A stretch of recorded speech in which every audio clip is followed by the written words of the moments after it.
Establishment of the National Commission for Minorities in India.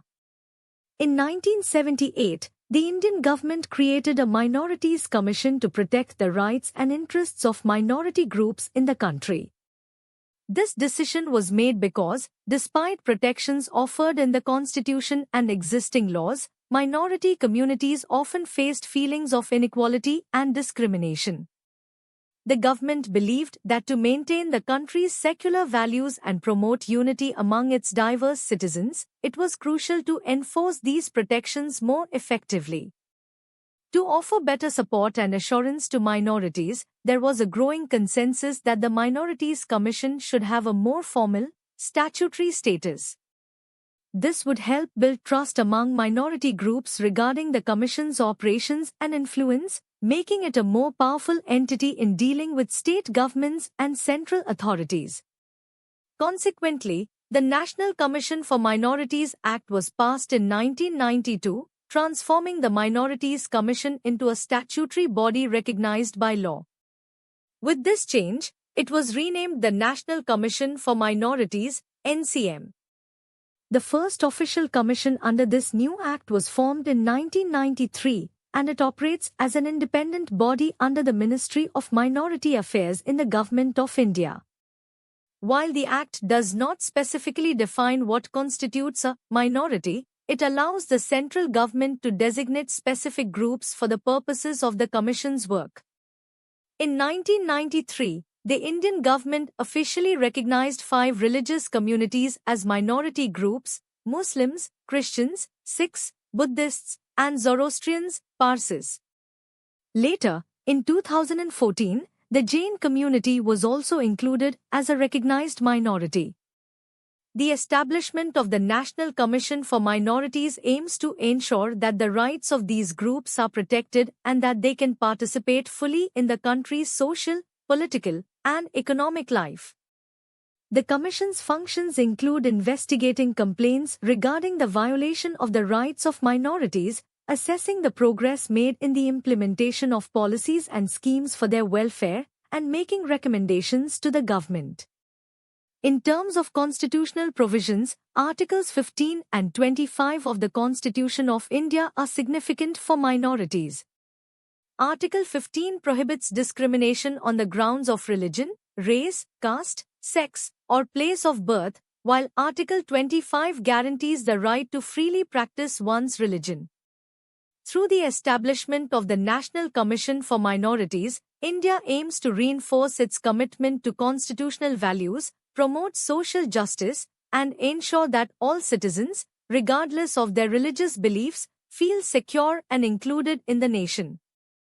Composition of the Commission for Minorities.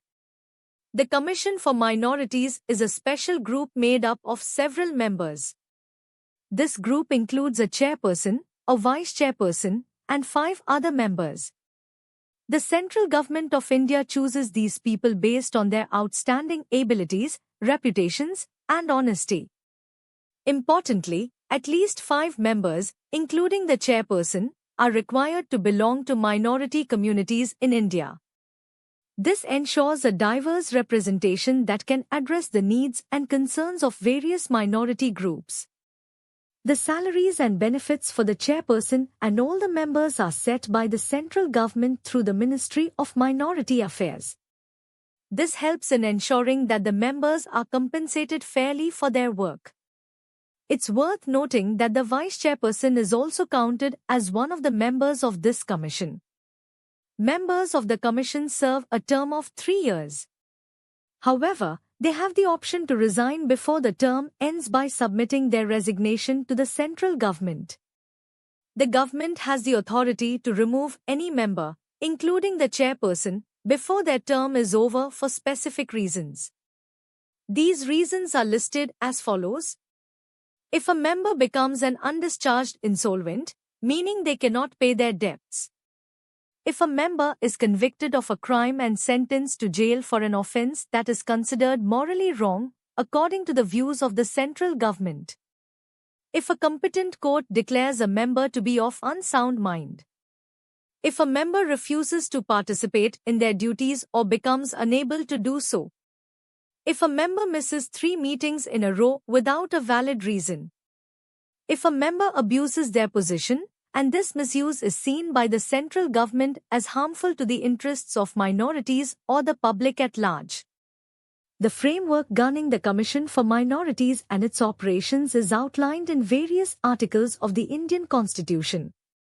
For example, Article 46 of the Constitution directs the state to promote the educational and economic interests of the weaker sections of the people, particularly those belonging to the scheduled castes and scheduled tribes and other weaker sections.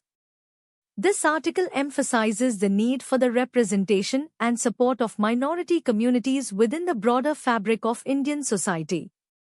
Additionally, the legal framework is further defined in laws such as the National Commission for Minorities Act, 1992.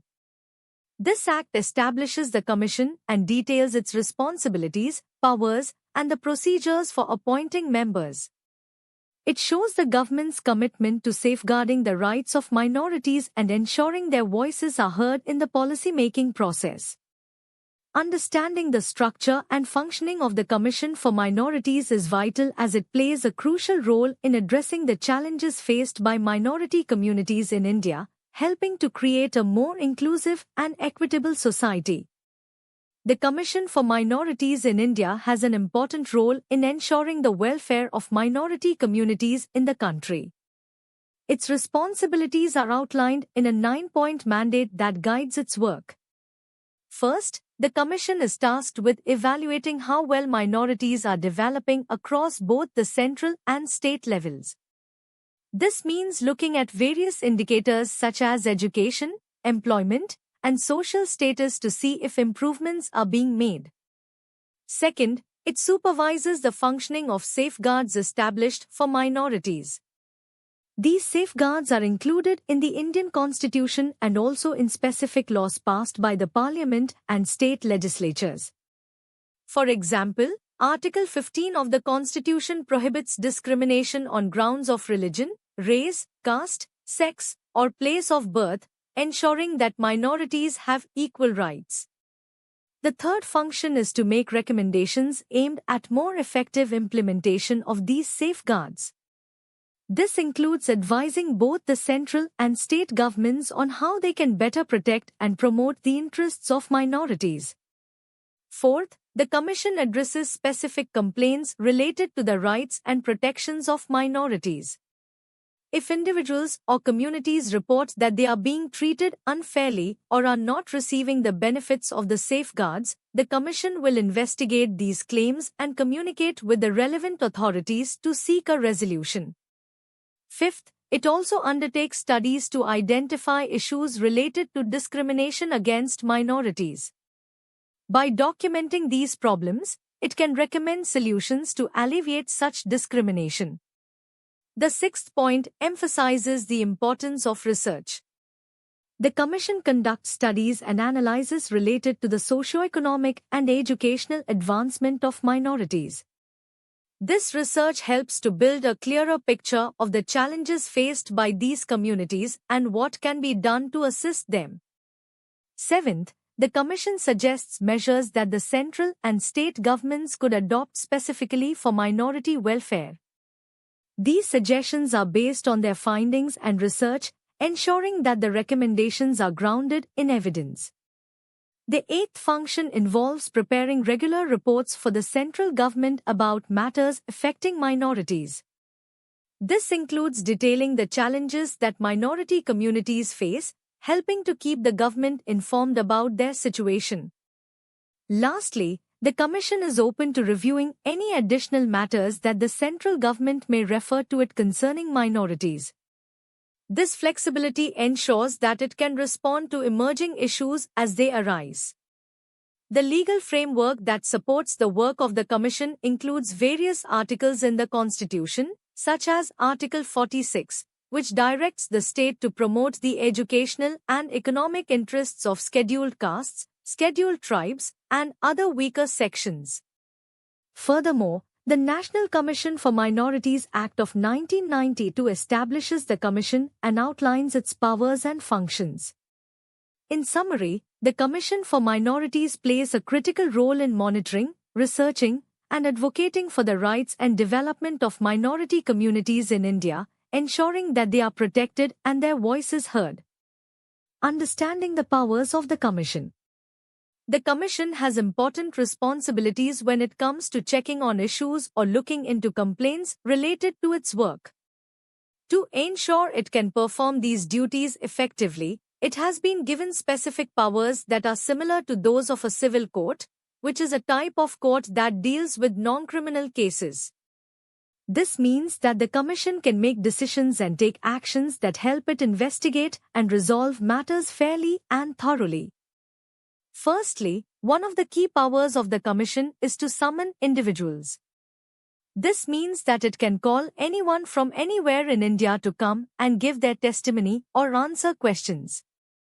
When the Commission asks someone to appear, it also can require that person to provide answers under oath, making sure that they are legally bound to tell the truth. Secondly, the Commission has the authority to request the discovery and production of documents. This allows it to ask for any records or papers that might be relevant to the case being evaluated, ensuring that all necessary information is available for a fair assessment. Thirdly, the Commission can take evidence through affidavits. An affidavit is a written statement confirmed by oath, meaning it is a sworn statement that can be used as evidence. This process helps in gathering information from individuals who may not be able to appear in person. Another important power is the ability to requisition public records from any court or office. This allows the Commission to access vital information that can help in making informed decisions and ensuring justice. Furthermore, the Commission can issue summons for the examination of witnesses and documents. This means it can call witnesses to testify about what they know or have seen, as well as require documents to be presented for examination. Finally, the Commission has the power to address any other matters that may be specified or prescribed by the central government. This flexibility allows it to adapt to various situations and ensure it can effectively monitor and evaluate issues as they arise. These powers are crucial for the Commission to perform its functions in safeguarding rights and ensuring adherence to laws and regulations within India. The framework governing these powers can be found in several articles of the Indian Constitution and various laws, such as the Administrative Tribunals Act, 1985, and the Right to Information Act, 2005. By having these powers, the Commission acts as a watchdog, promoting transparency and accountability in the government and public administration. The Commission is responsible for producing an annual report for the central government, which outlines its findings and recommendations. Aside from the annual report, the Commission can also create reports whenever it feels it is necessary. These reports are shared with both houses of Parliament. Along with these reports, the central government must provide a memorandum. This memorandum is important because it explains the actions taken based on the Commission's recommendations. If some recommendations are not accepted, the memorandum should include reasons for this decision as well. When a report deals with an issue that involves any state government, the Commission sends a copy of that report to the relevant state government. In turn, the state government is responsible for presenting this report to its own state legislature. They also provide a memorandum that details the actions taken on the Commission's recommendations, echoing what the central government does. This memorandum, too, needs to explain why certain recommendations might not have been accepted. This process is in line with various articles of the Indian Constitution that emphasize the importance of accountability and transparency in governance. For instance, Article 280 establishes the Finance Commission, which works for the distribution of financial resources between the central and state governments. Similarly, the provisions to ensure that reports and recommendations are shared with the legislative bodies highlight the working of a democratic framework. Moreover, The guidelines governing the Commission's functioning can also be found in various laws and rules that lay out procedures for handling such reports, ensuring the Commission operates within the legal framework. This level of systematic reporting and accountability helps maintain a check and balance in the governance of the country, fostering a responsible approach from both the central and state governments regarding the Commission's work. The process helps build trust between citizens and the government, as it allows citizens to see how their needs are being addressed and how decisions are made at different levels of governance.